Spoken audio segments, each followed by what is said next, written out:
오늘 본문 말씀은 창세기 6장 16절 말씀입니다.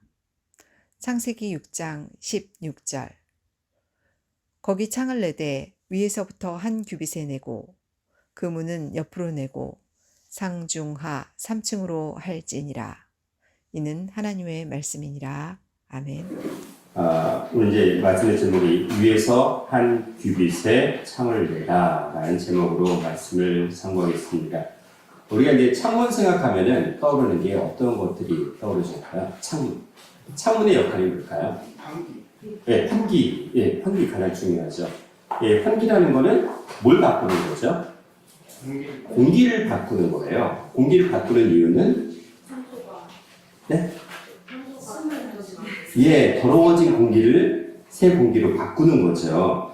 일반적으로 이 실내의 공기가 이 창문을 열어두지 않는 상태에서 계속 가만히 있으면 일단 역겨운 냄새, 그리고 연기, 먼지, 세균, 그리고 가스, 습기, 하여튼 좋지 않은 것들이 실내에 가득차게 돼요. 그렇죠? 그래서 창문으로 열어줘서 그 공기를 순환시키는 역할을 합니다. 또 한 가지가 있어요. 창문을 내는 이유는 햇빛, 그렇죠. 채광입니다. 예, 말씀하신 대로. 더듬났을 때 이제 성도님들의 수준이 이제 하늘 같으셔서, 제가, 하면 이제 더 하라고 다 알아주시는 것 같아요. 햇빛이에요, 햇빛. 햇빛을 받기 위한 거죠. 햇빛. 햇빛은 어떤 역할을 하냐면, 소독기 역할을 일단 1차적으로 합니다. 일광욕을 하는 이유가 있어요. 유럽에 계신 분들이 이 한국에 오시면 일광욕을 즐겨 하시더라고요.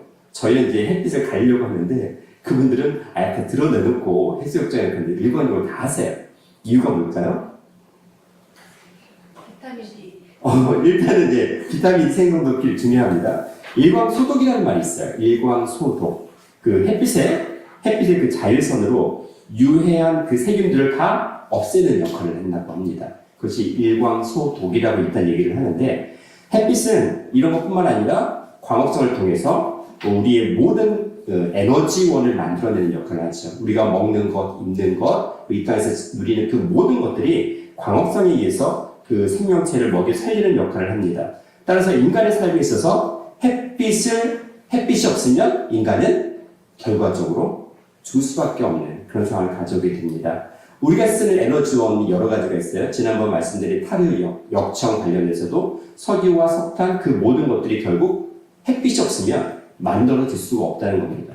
그리고 일반적으로 생각하면 그럼 에너지원, 석탄, 석유 없어도 우리는 에너지를 만들 수 있다라고 생각하시는데, 예를 들어서 풍력이나 바람, 그리고 물의 어떤 수력이나 그 모든 것들도 해수의 온도차, 즉 햇빛이 없으면 일어날 수 없는 것이에요. 결국 우리가 사는 이 땅에서 햇빛이 없으면 인간은 살 수 없다는 결론에 이르게 됩니다. 자, 오늘 방주를 만들 때 창을 만듭니다. 하나의 창을 만들었어요. 여기서 창을 내려봤는데 어떤 분들 많은 창들이 있을 것이라고 말씀하시는데, 원어적으로는 딱 하나입니다. 윈도우예요. 하나의 창문이에요. 하나의 창을 만들었는데, 어디 만들었냐면, 일단은 방주가 몇 층이죠? 3층이죠. 3층으로 만들었어요. 자, 3층으로 만든 다음에 그 방주에 뚜껑이 있을까 없을까요? 뚜껑이 있을까요? 없을까요? 당연히 있어야겠죠. 뚜껑 자체가 창이에요. 여기 본문에는 거기 창을 내되 위에서부터 한 규빗에 내고라고 되어 있는데, 그 창의 역할이 뚜껑이에요. 그러면 여기서 창문의 사이즈는 정확히 나와 있지는 않아요. 그냥 그 방주의 위에서부터 한 규빗에 내라고 되어 있습니다. 그렇게만 되어 있지, 실제적으로 창문의 사이즈는 나와 있지 않지만 창문이 뚜껑의 역할까지 했고, 하나님께서 홍수가 시작하기 직전에 그 뚜껑을 어떻게 하셨어요? 직접 닫으셨어요. 뚜껑을 닫으셨어요. 그렇기 때문에 창문의 사이즈가 얼마나 될지 모르겠지만 되게 컸을 거라는 생각이죠. 그렇죠? 근데 그 창문이 아까 말씀하신 대로 공기의 순환과 그리고 햇빛을 받아들이는 역할을 했다는 겁니다. 근데 중요한 건, 우리가 창문을 낼 때 어디에 보통 내지요? 옆면에 내죠. 이 밑뚜껑에 창을 내지는 않잖아요. 근데 방주에 있는 하나의 창이 뚜껑 위입니다. 지붕이에요. 위에요. 위라는 거죠.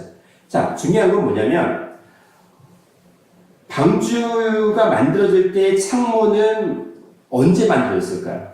제일 마지막이겠죠. 그랬죠? 자, 그걸 염두에 두시되 위에서부터 한 규변의 창을 내라는 명령은 우리가 신령한 햇빛 대신은 창조주 하나님의 말씀을 받으라는 의미로 일단은 오늘 선포를 하셨습니다. 신령한 하늘의 양식만이, 말씀만이 우리를 구원할 수 있는 유일한 방법이기 때문입니다. 창이 위에 있고 그 창으로부터 신선한 공기가 들어오고 햇빛이 들어옵니다. 이런 것처럼 이제 우리가 위만을, 땅 아래가 아닌 옆이 아닌 위의 것만 쳐다보라는 말씀이 오늘 본 말씀의 서론이 되겠습니다. 자, 그러면 첫 번째, 위라는 것은 무엇을 상징하느냐? 예수 그리스도를 상징합니다. 자, 위라는 것은 말이라는 히브리어를 쓰고 있는데 맨 위, 머리 위, 그리고 가장 높은 꼭대기를 얘기를 하는 겁니다. 가장 높은 것을 얘기하는데 요한복음 8장 23절 말씀 보시면 예수님께서 이렇게 말씀하십니다. 너희는, 즉 사람들은 아래서 났고 나는, 즉 예수님은 위에서 났으며 너희는 이 세상에 속하였고 나는 이 세상에 속하지 아니하였노라. 무슨 말씀이냐면 인간들은 피조물이지만 예수님은 창조주라는 거예요. 영원한 말씀 세계에 속한 영이신 하나님이기 때문에 위라는 말을 썼습니다. 그 위가 헬라어로는 아노인데 히브리어로는 오늘 본문 말씀인 마알과 동일한 의미를 가지고 있습니다. 즉 여기서 위라는 개념은 어디다? 예수님 자신을 가리키는 거예요. 창조자 하나님을 가리키는 말이 바로 위라는 겁니다. 그래서 어디를 바라보는 거예요? 창문을 바라보려 할 때에 결국 우리는 누구를 바라보게 되는 거죠? 예수님, 창조자 하나님을 바라보라는 말씀으로 하신 겁니다. 골로새서 3장 1절 2절 말씀에도 너희가 그리스도와 함께 다시 살리심을 받았으면 위의 것을 찾으라. 거기는 그리스도께서 하나님 우편에 앉아 계시느니라. 위의 것을 생각하고 땅의 것을 생각지 말라. 여기 위의 것 역시도 아까 말씀드린 헬라어 아노, 즉 히브리어로는 마알과 동일한 말씀이에요. 즉 뭐예요? 위라는 것은 창조주 하나님, 예수 그리스도를 가리킨다는 겁니다. 자, 위의 것을 찾고 위의 것만을 생각하라. 찾으라는 것은 하나님만을 경배하고 하나님만을 갈망하고 그 창조자 하나님의 말씀만을 날마다 찾기 위해서 애쓴다는 얘기를 하고 있습니다. 그래서 그 말씀만을 관심을 갖고 그 말씀만을 찾기 위해서 고군분투하는 것을 여기서는 의미하고 있습니다. 시편 123편 1절 말씀 보시면 하늘에 계신 주여 내가 눈을 들어 주께 향하나이다. 자, 눈을 들어서 어디를 본다는 거죠? 위를 향한다는 거죠. 주님을 향한다는 겁니다. 즉 우리는 하늘에 계신 주님, 즉 하늘에 속한 아버지 영원한 생명 말씀만을 사모하고 그 말씀만을 계속 갈망해야지만이 살 수 있다는 겁니다. 요한복음 3장 12절에 이렇게 말씀을 하십니다. 내가 땅의 일을 말하여도 너희가 믿지 아니하거든 하물며 하늘 일을 말하면 어떻게 믿겠느냐라고 하셨어요. 땅의 일과 하늘 일을 말씀하셨는데 하늘은 위, 땅은 아래예요. 그렇게 됐죠? 중요한 건데 하늘 일과 땅의 일을 두 가지를 대비하셨는데 하늘 일이라는 그 말 자체는 에피 플러스 우라노스, 즉 뭐냐면 하늘 위를 얘기했어요. 하늘 위예요. 즉 창세기 1장 6절에서 8절 9절 말씀까지 보면은 뭐예요? 그것은 하늘 위라는 것은 궁창 위라는 얘기예요. 그럼 몇째 하늘? 셋째 하늘에 속한다는 겁니다. 너희는 땅의 일은 몇째 하늘일까요?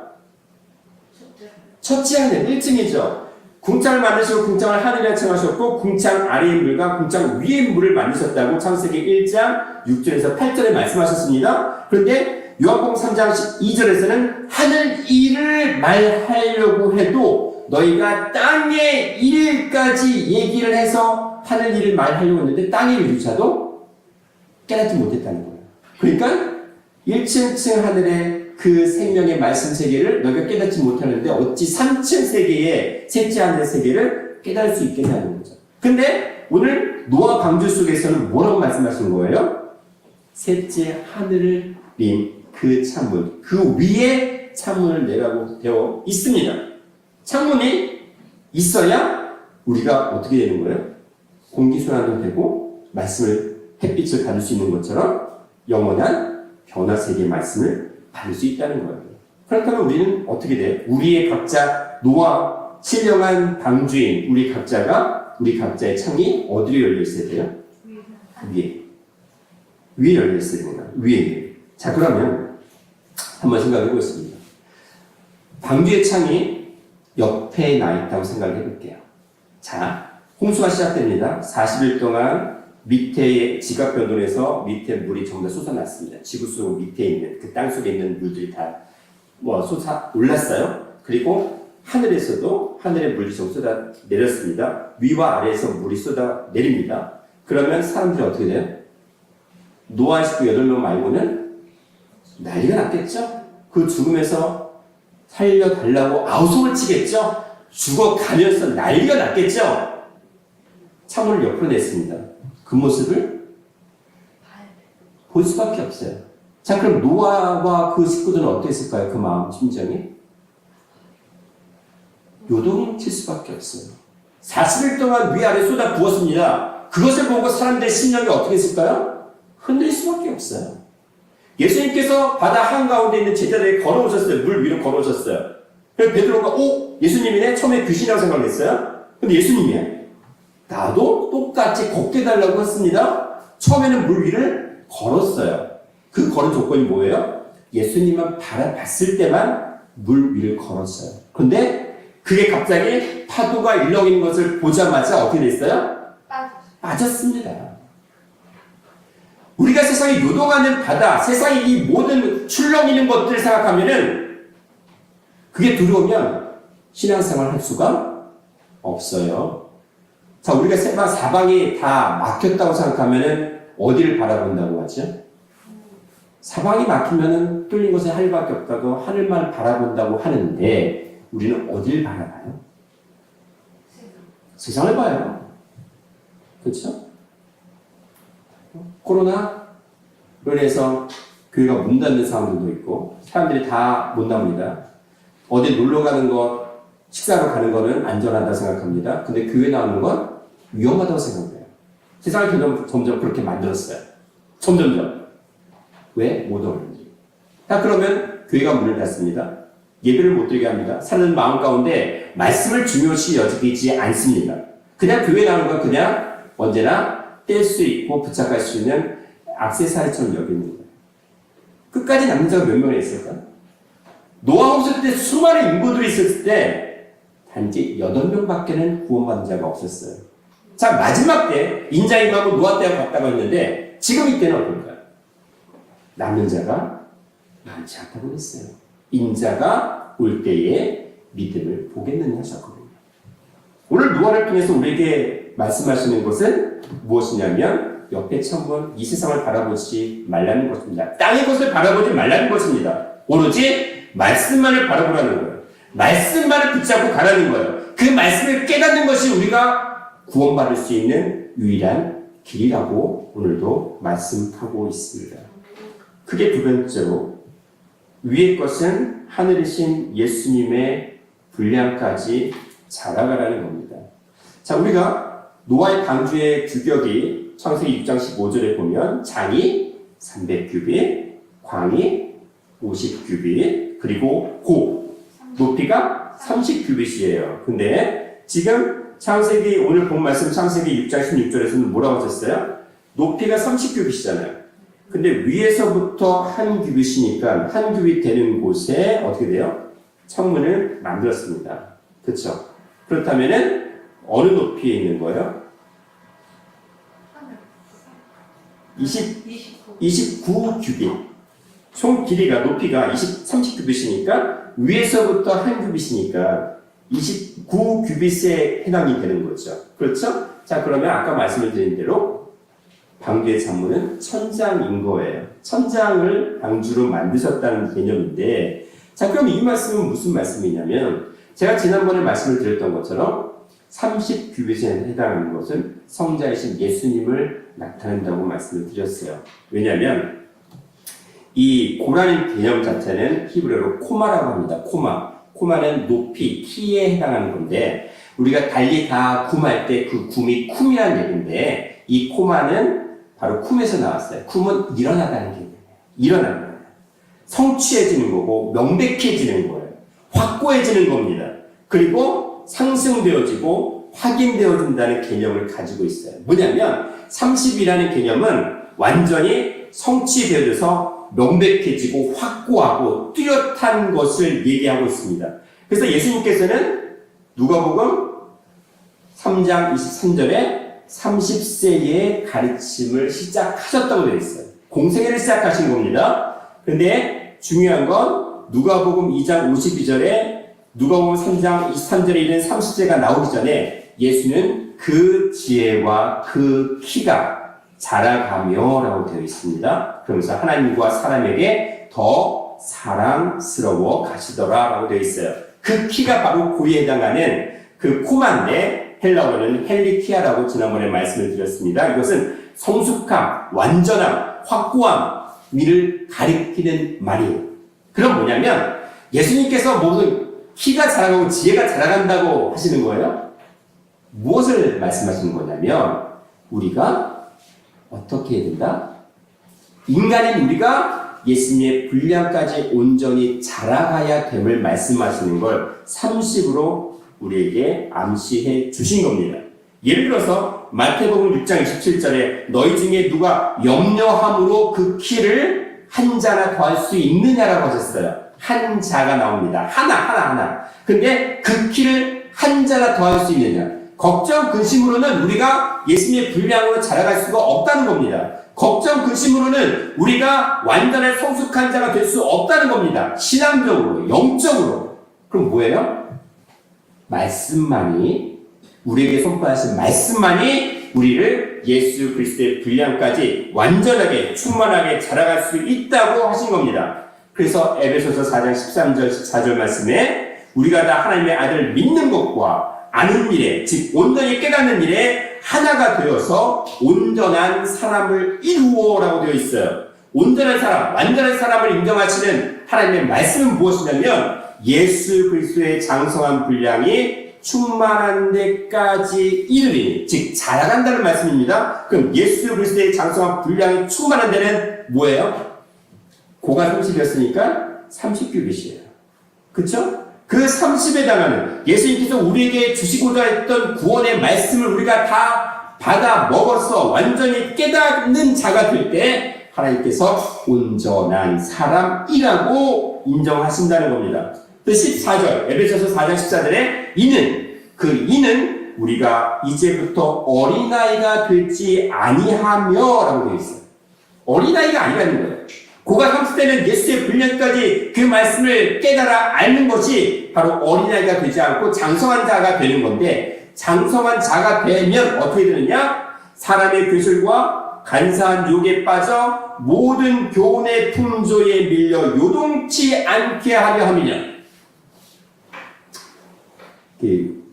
끝까지 남는 자가 제가 몇 없다고 되어 있어요. 예수님께서는 큰 과일나무가 있는데 거기에 두세 개, 많아봤자 4-5개 정도의 그 과일 열매가 남겨졌대. 왜? 온갖 풍파가 모든 나무를 흔들었거든요.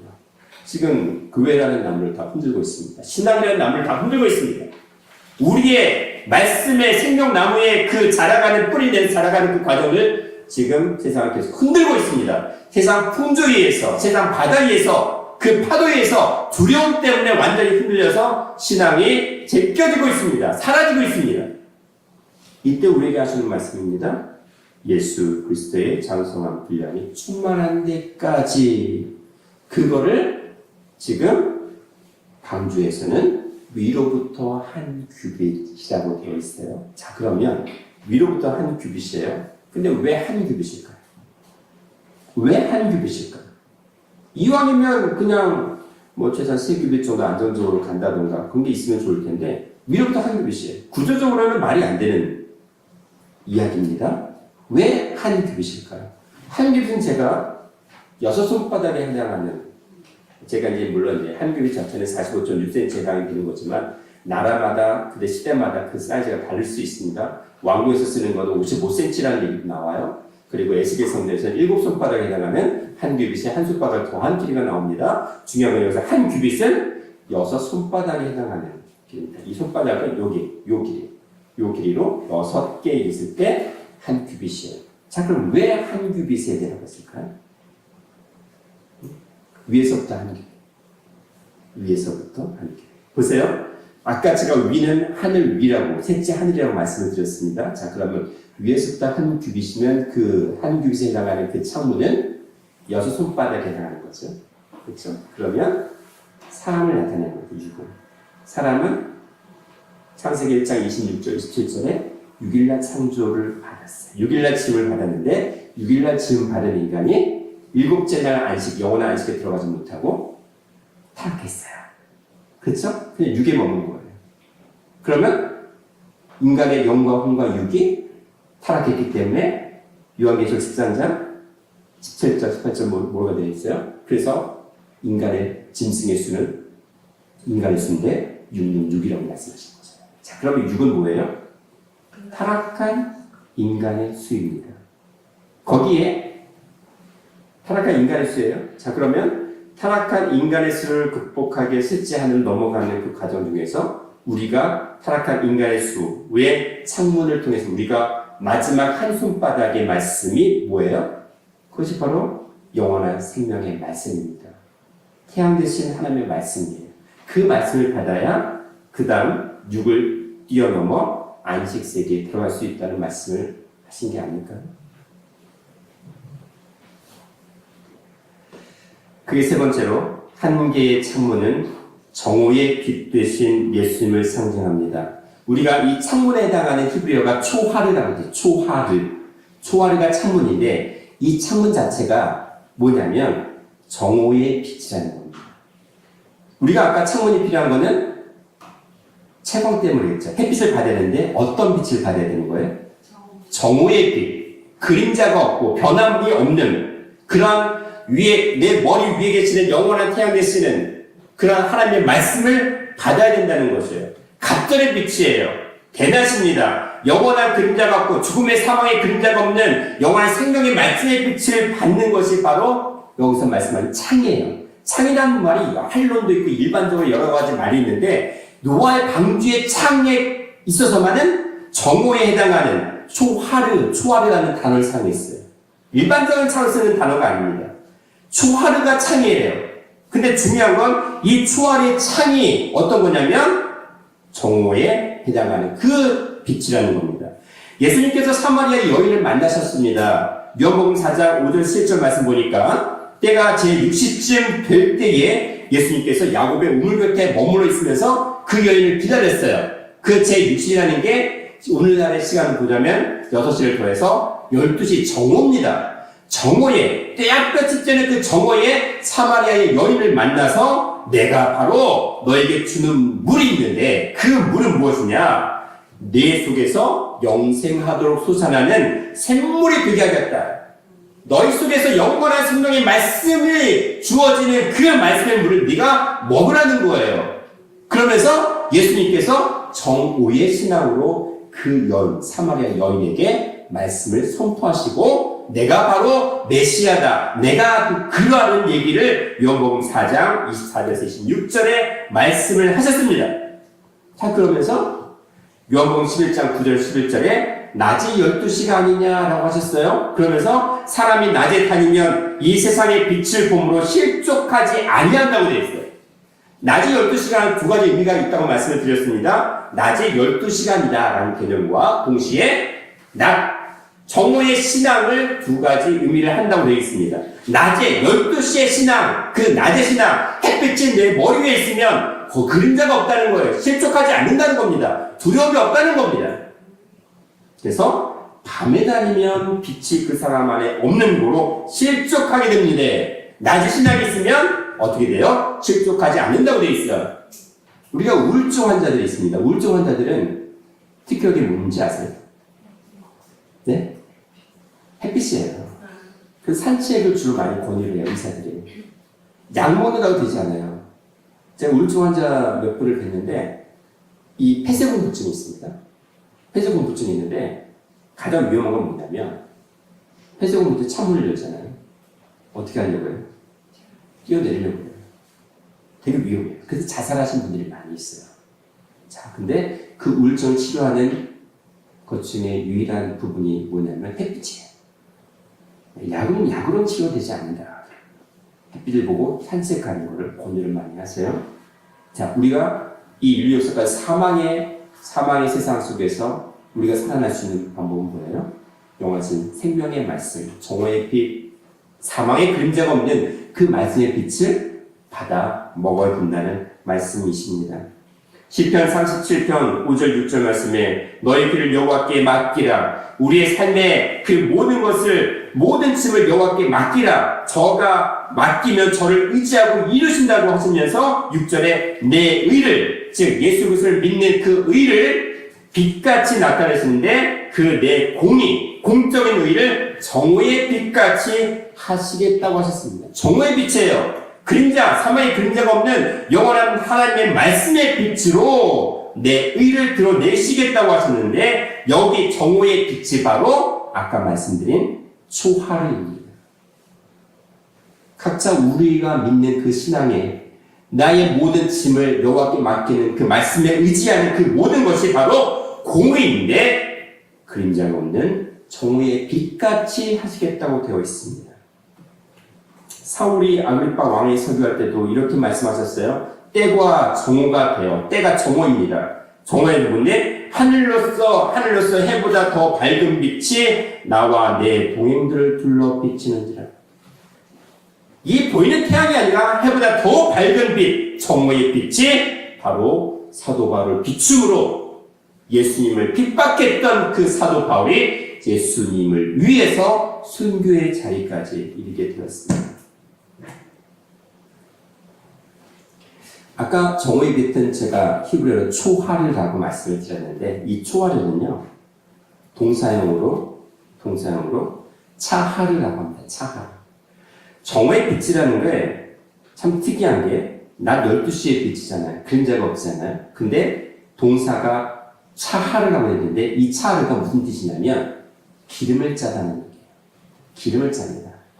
기름을 짜냅니다. 그리고 기름을 짜내서 또 그 기름으로 기름 부음을 받다라는 의미까지 다 포함이 되어 있어요. 자, 그러면 예수님께서 정오의 빛이라고 하셨어요. 근데 예수님은 기름 부음 받은 자인데 중요한 건 예수님 스스로가 기름을 짜내셨습니다. 어떻게 짜내셨어요? 예수님께서 습관을 쫓아 겟세마네 동산에 올라가셨습니다. 겟세마네 동산은 누가복음 22장 39절과 마태복음 26장 36절에서 감난산과 겟세마네 동산이 두 가지가 나오는데 일반적으로 이스라엘에는 감난나무가 많이 나는 지역이 있어요. 감난나무는 올리브나무예요. 기름을 짜죠. 그 올리브유로 많은 요리를 하잖아요. 그 올리브 나무가 많은 곳이 그런 감람나무 산이 있는데 그 중에 한 지역이 겟세마네 동산입니다. 그래서 성경에서는 감난산과 겟세마네 동산 두 가지 용어가 동시에 나오고 있습니다. 자, 그러면 예수님께서 감난산의 한 지역인 겟세마네 동산에 올라가 기도를 하셨습니다. 십자가를 앞두고 기도하셨어요. 어떻게 기도하셨습니까? 겟세마네는 기름틀입니다. 기름틀. 기름을 짜는 곳이에요. 그 겟세마네 동산에서 예수님께서 누가복음 22장 44절에 예수께서 힘쓰고 애써 더욱 간절히 기도하시니 땀이 땅에 떨어지는 핏방울같이 되었다라고 하셨습니다. 제가 고난주간 때에 땀이 땅에 떨어지는 핏방울같이 되었다라는 것은 우리 신체에 있는 모세관이 다 터져서 땀 속에 피가 다 섞여서 나오는 거라고 되어 있어요. 이때부터 예수님은 모두 쥐어짰어요. 우리가 보배로운 피, 보혈이라고 하는 것은 우리가 예수 그리스도의 말씀을 깨닫지 못하니까 어디에? 땀이 땅에 떨어지는 빗방울 같이 되었더라. 그 땅이 어떤 땅입니까? 에레츠 창세기 1장 2절의 말씀. 뭐예요? 공허와 혼돈과 흑암이 기쁨에 있는 우리 타락한 심령이에요. 두려워할 수밖에 없는 그 타락한 심령의 땅에 빗방울같이 떨어뜨리셨어요. 쥐어 짜내셨습니다. 기름틀에서 기름을 짜내는 것처럼 예수께서 자신의 모든 것을 다 쥐어 짜내셔서 우리에게 핏방같이, 우리 심령 마음밭에 핏방같이 떨어뜨리신 거예요. 그것이 바로 창에 해당하는 겁니다. 창조주께서 인간으로 오셨잖아요. 그렇잖아요? 인간의 숫자가 6이라고 했습니다. 타락한 인간의 모습으로 창조주가 이 땅에 오셨어요. 근데 그 본질은 무엇입니까? 창조주 하나님, 생명을 살리는, 영원한 생명을 주시는 말씀이에요. 그 말씀을 주시려고 했는데 타락한 인간들은 예수님을 그냥 타락한 인간으로밖에 보지 못했기 때문에 생명나무 되신 예수님을 십자가 나무에 못 박아 죽여버렸잖아요. 그럼에도 불구하고 이처럼 사랑하사 우리에게 생명의 말씀을 떨어뜨려 주시고 믿기만 하면, 예수를 믿기만 하면 영원한 생명을 받을 수 있는 그 기회를 허락하시기 위해서 다 쥐어 짜내신 거예요. 그게 어디까지? 십자가에서 피 한 방울, 물 한 방울 남기지 않고 다 쥐어 짜내셨습니다. 요한복음 19장 34절에 그 중에 한 군병이 창으로 옆구리를 찌르니 곧 피와 물이 나오더라 라고 말씀하셨어요. 결론적으로 우리는 궁창 위의 물, 위의 창을 통해서 영원하신 영생의 말씀을 깨달아 알아야 되는 겁니다. 시편 78편 23절 25절에 보시면 그러나 저가 오히려 위의 궁창을 명하시며 하늘 문을 여시고 저희에게 만나를 비같이 내려 먹이시며 하늘 양식으로 주셨나니 사람이 권세 있는 자의 떡을 먹으며 하나님의 식물을 충족히 주셨도다. 어디에요? 위의 궁창, 셋째 하늘입니다. 하늘 문이라고 있어요. 하늘의 창문이라고 되어 있어요. 그 창문을 통해서 우리에게 말씀을, 만나를 비같이 내려 주시겠다고 하셨습니다. 이것은 사람의 권세 있는 자의 떡인데 어떤 권세냐? 죄를 사하는 권세입니다. 죄 사함의 권세이기 때문에, 죄가 없기 때문에 죽음이 사라지고 죽음이 제거되는 영생의 말씀을 주시겠다는 겁니다. 요한복음 6장 35절에 내가 곧 생명의 떡이니 내게 오는 자는 결코 줄이지 아니할 터이요 나를 믿는 자는 영원히 목마르지 아니하리라 라고 하셨습니다. 지금의 때는 노아 홍수 심판의 때와 비슷하다고 성경은 말씀하십니다. 그렇기 때문에 노아의 방주, 신령한 구원의 방주를 그 속에 감춰진 말씀의 비밀을 알 때에 지금 마지막 때에 우리도 완전한 신령한 방주를 예비하고 준비할 수 있다고 하셨습니다. 우리가 이제는 세상 바다, 세상 풍조 속을 바라보는 세상에서 아우성치는 죽음의 바다를 향하지 아니하고 오직 영원한 생명의 말씀만을 바라보면서 각자 나의 방주, 그리고 우리 가정의 방주, 내가 처한 직장과 사업터의 모든 방주의 창문이 하늘을 향해서 영원한 생명의 말씀을 받고 그 말씀을 깨달아서 영원한 구원의 방주로 물 위를 떠나드는 그러한 생명의 방주가 되기를 예수 그리스도의 이름으로 축원하겠습니다. 기도합니다.